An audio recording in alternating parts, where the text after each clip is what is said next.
Menurut kalian, manakah yang lebih nyaman, belajar dengan diterangi lilin atau lampu listrik?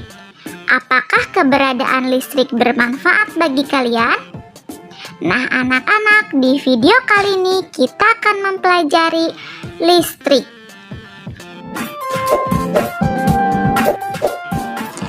Listrik adalah energi yang sangat dibutuhkan masyarakat saat ini. Dari manakah listrik dihasilkan? Listrik dihasilkan dari pembangkit listrik. Tahukah kalian apa itu pembangkit listrik?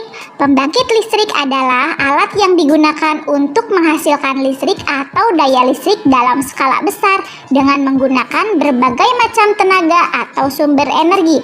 Ada beberapa pembangkit listrik di Indonesia, di antaranya pembangkit listrik tenaga uap atau PLTU, pembangkit listrik tenaga nuklir atau PLTN, pembangkit listrik tenaga surya atau PLTS, pembangkit listrik tenaga gas atau PLTG, pembangkit listrik tenaga air atau PLTA, dan lain-lainnya.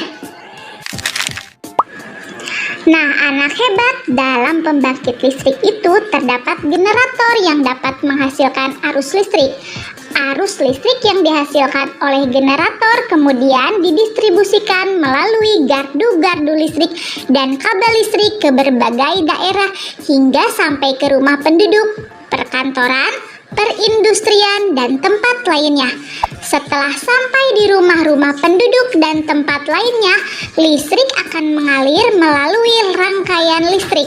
Rangkaian listrik adalah susunan komponen-komponen elektronika yang dirangkai dengan sumber listrik menjadi satu kesatuan yang memiliki kegunaan tertentu. Ayo kita sebutkan bagian-bagian yang terdapat pada rangkaian listrik. Pertama, sumber listrik, yaitu benda-benda yang dapat menghasilkan arus listrik. Contohnya baterai, akumulator, generator atau genset, dan lainnya. Kedua, penghantar, yaitu zat yang dapat menghantarkan arus listrik, baik berupa zat padat, cair, atau gas. Karena sifatnya yang konduktif, maka disebut konduktor. Konduktor yang baik adalah yang memiliki hambatan jenis yang kecil. Contohnya adalah kabel tembaga yang memiliki hambatan jenis yang lebih kecil dibandingkan kabel yang terbuat dari besi. Ketiga, beban listrik. Segala sesuatu yang membutuhkan tenaga atau daya listrik dalam kehidupan sehari-hari. Contoh beban listrik adalah setrika listrik, lampu listrik, televisi, kulkas, dan lain-lain. Setiap komponen tidak bisa dipisahkan. Jika ada satu yang rusak, maka semua tidak akan berfungsi karena tidak ada arus yang mengalir. Nah, anak-anak yang cerdas, kalian sudah tahu kan kalau rangkaian listrik itu sangat bermanfaat bagi kehidupan kita. Berdasarkan susunan komponennya, rangkaian listrik dibedakan menjadi 3, yaitu rangkaian seri, paralel, dan campuran. Rangkaian seri adalah rangkaian kabel dan komponen disusun secara berurutan. Perhatikan percobaan rangkaian seri berikut ini.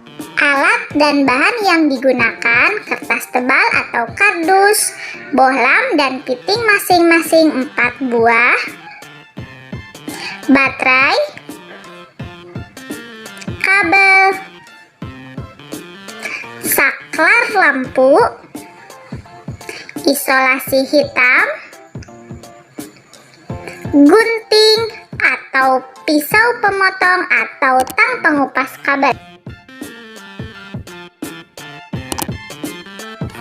Potong kabel sesuai dengan panjang yang diperlukan, dan pada masing-masing ujung kabel dipotong menggunakan gunting atau tang pengupas kabel. Letakkan semua komponen di atas papan triplek atau kardus yang sudah disiapkan. Letakkan baterai di tempat baterai. Letakkan bohlam pada masing-masing piting. Kemudian sambungkan masing-masing titik lampu dengan kabel yang sudah disediakan. Maka lampu akan saling terhubung satu sama lain oleh rangkaian kabel. Untuk menambahkan saklar pada rangkaian seri, potonglah tengah kabel antara lampu bohlam yang pertama dengan baterai. Lilitkan kabel pada salah satu ujung saklar. Setelah itu, sambungkan kabel dari bohlam ke kutub positif baterai dan kutub negatif baterai. Sampai di sini rangkaian lampu sudah selesai.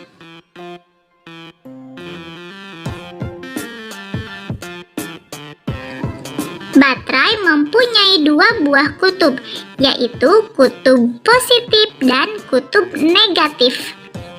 Kutub positif memiliki potensial lebih tinggi dibandingkan kutub negatif. Bila sebuah baterai dihubungkan dengan bola lampu melalui kabel, akan terjadi aliran listrik dari kutub positif menuju kutub negatif baterai. Dengan adanya aliran listrik ini, bola lampu akan menyala. Beberapa hal yang perlu kita ingat tentang rangkaian seri antara lain, cara menyusun rangkaian cenderung praktis dan sederhana. Semua komponen listrik disusun secara berurutan. Kabel penghubung pada seluruh komponen tidak memiliki percabangan sepanjang rangkaian. Nah, tidak ada cabangnya kan? Hanya ada satu jalan yang dapat dilalui oleh arus, jadi jika ada satu jalur yang terputus, maka rangkaian yang tidak dapat berfungsi dengan benar. Nah, ketika diputus salah satu kabel, maka semua lampu akan mati. Yang kedua, rangkaian paralel. Rangkaian paralel adalah rangkaian kelistrikan di mana posisi antara sumber tegangan dengan beban terpasang dengan cara berjajar. Nah, terkadang disebut rangkaian bercabang karena antara sumber listrik dengan beban listrik dipasang bercabang. Rangkaian listrik paralel diaplikasikan dalam keseharian kita dalam penyusunan listrik rumah tangga misalnya. Rangkaian listrik paralel memungkinkan kita untuk menggunakan berbagai alat elektronik dalam waktu bersamaan. Merangkai rangkaian listrik paralel, alat dan bahan, 3 buah baterai, bohlam kecil,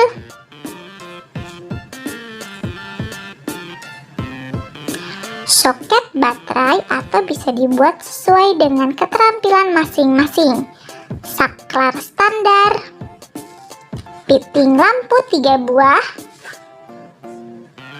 kertas tebal atau kardus bekas namun masih layak dipakai ya,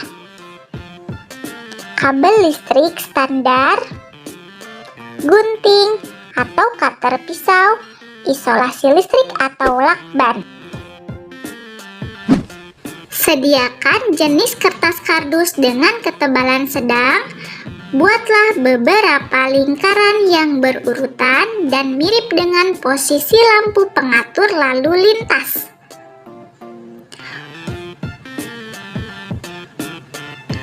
Untuk mengawali di dalam membuat rangkaian paralel pada lampu, silahkan kamu susun baterai pada soket atau tempat baterai.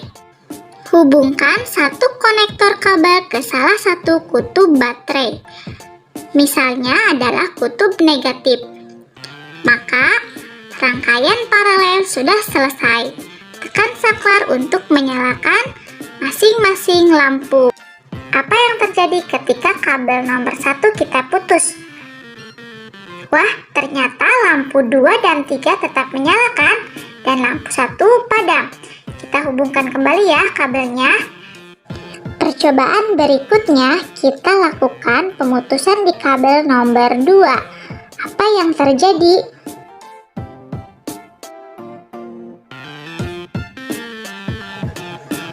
Wah, ternyata lampu di nomor 1 dan 3 tetap menyala ya. Apa yang dapat kamu simpulkan dari percobaan tersebut?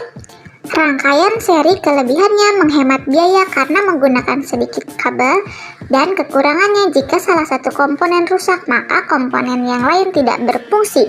Sedangkan pada paralel, kelebihannya jika salah satu komponen rusak, maka komponen yang lain tetap berfungsi. Dan kekurangannya menghabiskan biaya lebih banyak karena kabel yang diperlukan lebih banyak. Rangkaian listrik campuran merupakan rangkaian listrik gabungan dari seri dan paralel. Contoh rangkaiannya seperti pada gambar. Nah, bisa kita matikan.